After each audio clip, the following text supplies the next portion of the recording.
Përshëndetje miq, sot është data 21 qershor vitit 2026 dhe siç e dimë që prej 3 javësh të sot Shqipëria është në protesta. Dje dhe sot protestat kanë marrë një ngjyrë tjetër sepse ka edhe shumë bashkëdhetar të ardhur nga diaspora të cilët janë bashkuar protestës. Nuk është pyetja pse protestojnë qytetarët, sepse qytetarët kanë shumë shkaqe që të protestojnë.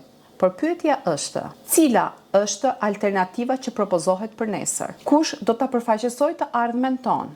Deri tani nuk është shfaqur një kandidat që ta marrë këtë përgjegjësi dhe kjo krijon shumë pikpyetje dhe është një enigmë.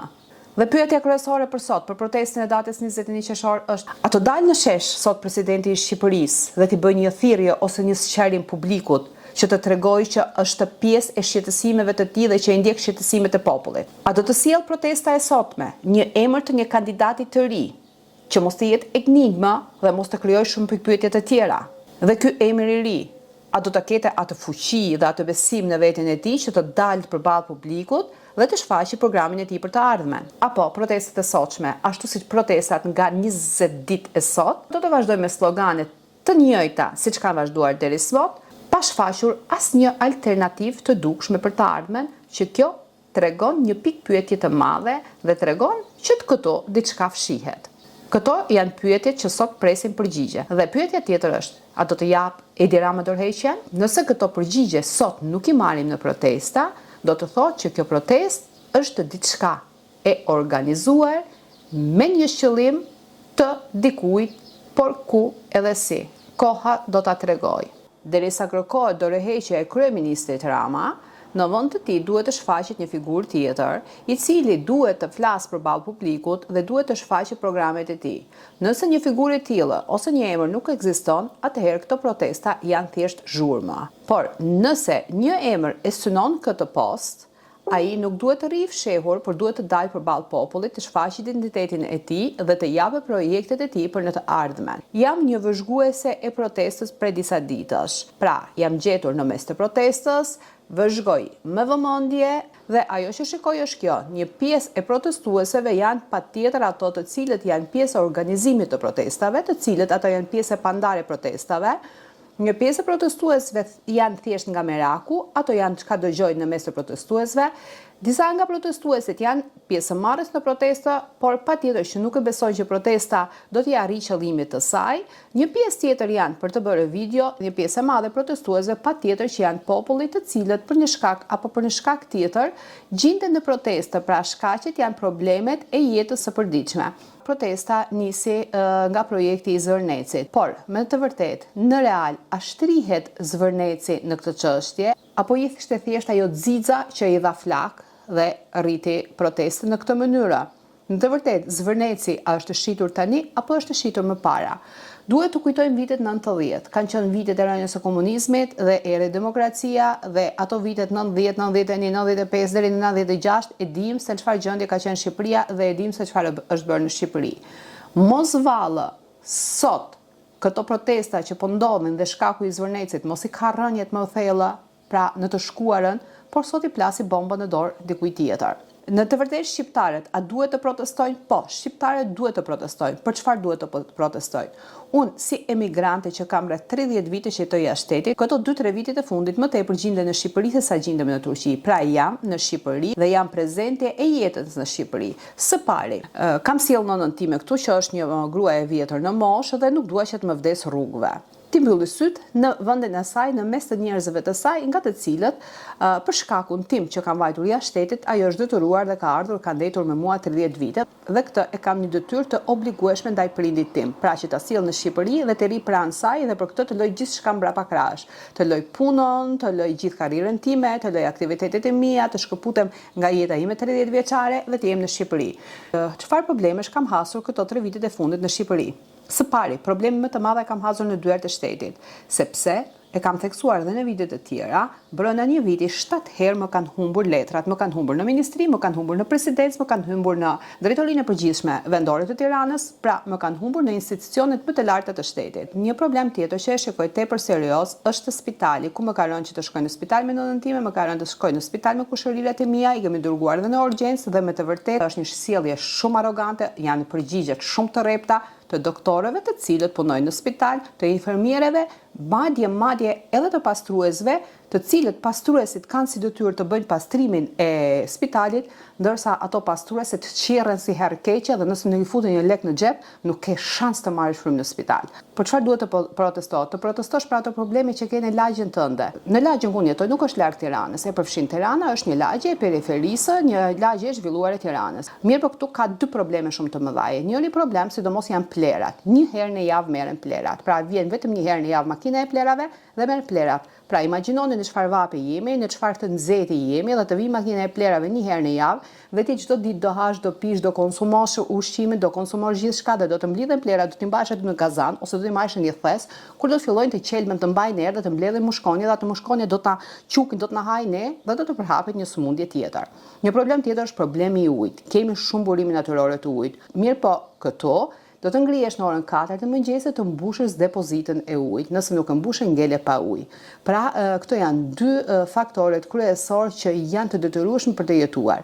Për çfarë mund të protestoj ose e quajti domosdoshme protestën, sidomos për rrogat që janë në Shqipëri. Unë kam nënën time, është 80 vjeçe, dhe ajo merr një rrogë. E di çfarë rrogë merr? Vetëm 105 euro në muaj. Me 105 euro çfarë do të bëjë nëna ime? Me 105 euro a do të paguaj qirat, a do të paguaj ujë e dritat, apo do të mbush shtëpinë, apo do të merret ilaçe, apo do të shkojnë për vizita në përdasme, në për shoka, në për vdekje siç e kemi ne shqiptarët, në asgjë nuk bën dot me 105 euro. Pra, rroga janë shumë minimale dhe çmimet janë shumë të larta. Do të protestoje për çmimet. Për çfarë tjetër do të protestoje? Do të protestoja për ato vajza dhe djemë të ri të cilët mbarojnë universitetin, që unë ka disa nga këto që i njoh, ka mbaruar shkollën për edukatore, ka mbaruar shkollën për mësuese vajza, por nuk gjen punë dhe është e detyruar që të punoj ose në piceri, të punoj ose në një furrë buke, të punoj ose diku tjetër. Pra këto janë probleme serioze që duhet të zgjidhen. Para disa ditësh isha në Ksamil dhe ajo që më ra në sy ishte që kudo që futesha që të kërkoje diçka, një ujë ose të merre një informacion për diçka, më përgjigjeshin punëtorët ose punëtoret, pra djem ose vajzat e ri të cilët punonin aty që nuk dim shqip, se jemi të huaj dhe flisnin anglisht. Ndërsa, djemë dhe vajzat këtu edhe nga lagja ime, të cilët ngrihen dhe shkojnë deri në Sarandë, deri në Ksamil, që të gjejnë një punë dhe të punojnë verës, të fitojnë disa lek, kthejnë me duar bosh. Pra, këto janë probleme serioze të cilat njerëz për këto duhet të protestojnë. Por, a janë me të vërtetë fajtor të gjitha individet të cilët punojnë në dyert e shtetit, apo kemi faj edhe ne? Jo, ato nuk janë 100% fajtor. Fajin e kemi edhe ne. Fajin e keni edhe ju emigrantët që vini nga jashtë shtetit, i keni xhepet plot tepër plot me lek dhe kur vini në Shqipëri për të zgjedhur një punë sa më shpejt, i jepni lek në xhep dikujt, fusni dorën në xhep dhe i jepni dikujt opa anasjellta dhe i mbushni xhepin, të kështu njerëzit mësohen, nëse i jep ti, nëse i jap punë, nëse i jep dikush tjetër, atëherë kjo do të bëhet rrugë dhe do të kërkojnë nga të gjithë. Po ato që s'kan çfarë të bëjnë, mos i zgjidhet puna, po ato që s'kan çfarë të bëjnë, të vrasin veten. Pra, dhe këto njerëz kush i ka sjellë në punë? Së pari, çdo kush është përgjegjës për zonën e tij, për periferinë e tij ku jeton, sepse zgjedhjet bëhen bashkiake, bëhen provinciale. Dhe nëse ju jetoni në një bashki të një province, atë kryetarin e bashkisë e keni zgjedhur ju, ka ardhur me votat e tua. Dhe ai kryetari i bashkisë, të gjithë ato që ka sjell aty në punë, janë ato njerëz të cilët e kanë përkrahur atë person dhe çfarë ka bërë ai kur ka erdhur në pushtet, ka marrë njerëzit të cilët e kanë përkrahur atë dhe ka hequr të tjerët nga puna. Dhe sot jeni ju një pjesë ato që dilni dhe protestoni. Dhe disa gabime i kemi edhe ne. Pra sot është data 21 qershor dhe është protesta më e madhe e këtyre 21 ditëve. Para se të dalte disa çështje të protestës, dua të them që ku është presidenti i shtetit? Ku e kemi zotin Bajram Begaj? Ku është presidenti i shtetit që ka 3 javë që populli është në këmbë, Tirana po vlon në valin e protestave, ndërsa presidenti i shtetit nuk bën absolutisht asnjë deklaratë, asnjë thirrje dhe asnjë shpjegim për popullin, nuk dëgohet fare. Vajti presidenti i shtetit në Arabi bëri një lutje, u kthye në magji dhe fatkeqësisht magjia e tij e ktheu Shqipërinë në një val protesta. Më duket se nuk ju pranua lutja, u kthye ndryshe. Pra Shqipëria, kudo cep në cep prej javë, po përjeton protesta dhe tubime të mëdha të popullit. Sheshet janë mbushur plotë për plot. Debatet janë ndezur dhe pyetjet janë shtuar të shumta. Por në këtë situatë mungon një zë që ky zë duhet të dëgjohej. Është zëri i presidentit të shtetit, i zotit Bajram Begaj, që ka 3 javë që Shqipëria është në flakët e protestave, ndërsa presidenti i shtetit nuk ndihet asgjëkund. Zoti presidenti i shtetit, ku jeni? Ku gjindeni si garant i unitetit kombëtar dhe institucioni përfaqësues më i lartë i këtij shteti? Qytetarët Të gjithë presim një mesazh nga ju, një thirrje për dialog, një fjalë të vetme që të kuptojmë që ju po ndiqni shqetësimin e popullit. Këtu lind pyetja, a duhet presidenti i shtetit të rrijë veç se si një simbol i institucionit më të lartë të këtij vendi? Apo është ai që duhet të ushtrojë autoritetin moral që i jep kushtetuta në këto momente, kur vendi përballet me këto tension dhe paqartësi? Sepse për mendimin tim, kjo protestë është një paqartësi. Derisa nuk kemi një emër që të tregohet se ky person do të mbajë drejtimin e shtetit dhe nuk kemi një person që të dalë dhe të flasë të japi projektin se çfarë do të bëjë në të ardhmen, kjo është një paqartësi e madhe. Kur Shqipëria është në një debat të tilla, heshtja e personaliteteve të larta udhëheqës të shtetit flet më shumë se fjalët e protestuesve. Dhe bëj një pyetje, ku është zoti president? Pra, protestat nisën për Zvërnecin, për investimin e Zvërnec, dhe ka ditë e sot që protestat kanë marrë vetëm një drejtim që kërkojnë dorëheqjen e Edi Ramës. Kjo në fakt bëhet në një mënyrë që nuk na shkon. Mund të protestojmë duke shfaqur problemet tona, mund të protestojmë duke shfaqur shqetësimet tona, mund të protestojmë duke shfaqur ato padrejtësi që mund të përjetojmë ashtu siç i theksova unë, pra në institucionet e shtetit, në spital, për kjo, ajo, ose problemet të tjera ditore që na shqetësojnë. Dhe këto mund ta bëjmë në një mënyrë demokratike dhe një mënyrë që na shkon. Nuk na shkon me pankarta duke sharë nënën e dikujt, duke sharë të gruan e dikujt dhe duke përdorur disa pankarte të cilat janë banale. Këto nuk na shkojnë, këto e prishin dhe e devijojnë qëllimin që protestantët mund të kenë më të mirë. Një të keqe e kemi ne së popull. Marrim zjarr shumë shpejt, fjalën e fundit e themi të parën dhe fjalën e parë e themi të fundit. Unë them që këto protesta e kanë një pikpyetje goxha të madhe dhe sot në protestën e 21 do të shikojmë se çfarë do të bëhet. Do të shikojmë a do të kemi një kandidat, a do të kemi një përfaqësues që do të dalë dhe të thotë unë jam kandidat për këtë kolltuk dhe projektet mia janë këto dhe me rënien e Edi Ramës më votoni. Pra, nuk kemi akoma një emër, por janë protesta në zhurmë. Çfarë fshihet pas këtyre protestave?